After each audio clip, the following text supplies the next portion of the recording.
Welcome to this deep dive where we take your sources and really try to pull out the core insights. Today we're digging into a phrase you hear a lot in statistics, maybe you've heard it. All models are wrong, but some are useful. It's quite a challenging idea, actually. Makes you think differently about data, reality, and especially how useful these models are day to day. Absolutely. And our goal today really is to unpack that. Where did it come from? Why is it still so incredibly important for, well, anyone using information? It's fascinating because it sounds simple, right? But there's so much depth there about how we know things and, crucially, about the practical value, the utility of these models, even knowing they're flawed. Okay, yeah, let's unpack it. So the name everyone links to this is George E.P. Box, British statistician. He used it famously in a 1976 paper, Science and Statistics. Right, Box. And his core message was, well, pretty straightforward. Reality is messy. It's complex. No mathematical or statistical model can capture all of that perfectly. Models have to simplify. It's like a map. A map of London isn't London, obviously, but that doesn't mean the map's useless, does it? Quite the opposite. Its value is in its utility, how it helps you get around, make decisions.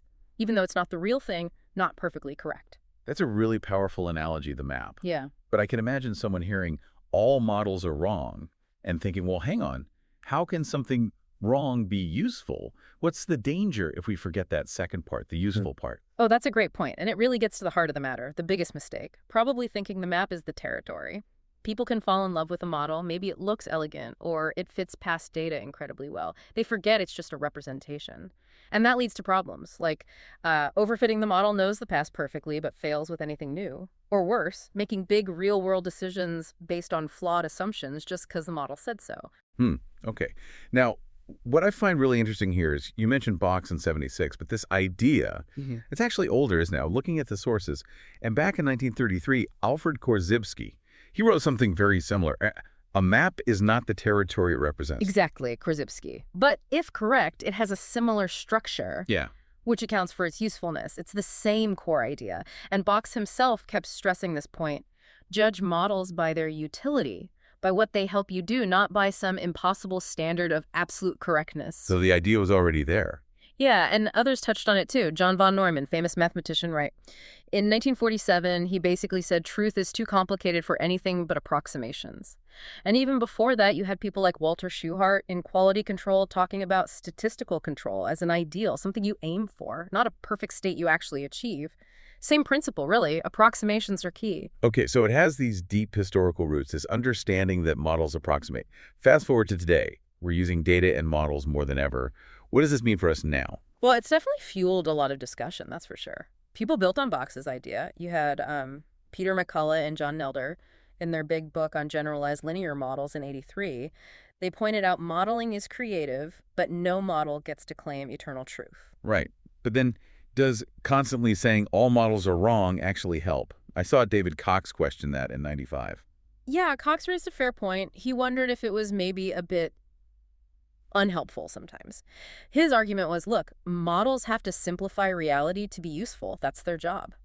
So he was saying don't beat them up for doing what they're supposed to do. Kind of, but then others pushed back. J. Michael Steele brought back that map analogy. Yeah, the map simplifies, but that's why it's useful for getting around the city. And Andrew Gelman, he strongly defended the saying because it forces us, well, forces everyone, to confront the model's limits, to remember it's not perfect, which is healthy, right? Keeps you honest about the limitations. Exactly. And then there's this interesting angle from philosopher Peter Truran in 2013. He talked about how you could have different models, maybe even seemingly incompatible ones, that both make accurate predictions. His analogy was like looking at a cylinder. From the side, it looks like a rectangle. From the top, a circle. Both views are wrong in that they're incomplete, but both are useful for understanding different aspects. Okay, that makes sense. Different perspectives, different utilities. So wrapping this up, our deep dive really shows that all models are wrong, but some are useful. Well, it's way more than just a clever line. It's fundamental. It admits our representations aren't perfect reality, but celebrates their power as tools. Especially their statistical utility. Absolutely. At the end of the day, models are there to help us understand something or make a better decision. Think about weather forecasts. They're definitely wrong sometimes, right? The model isn't perfect. But are they useful for deciding whether to bring an umbrella? Absolutely. The focus has to be on purpose. Does it do the job it needs to do? Not. Is it magically perfect? Right. So thinking about that for everyone listening, as you come across models, data, forecasts, whatever it might be, maybe the key takeaway is this. If you accept that all models are flawed from the start, what critical questions do you absolutely need to ask about that model's specific job, its purpose, and its built-in blind spots before you decide to trust its conclusions?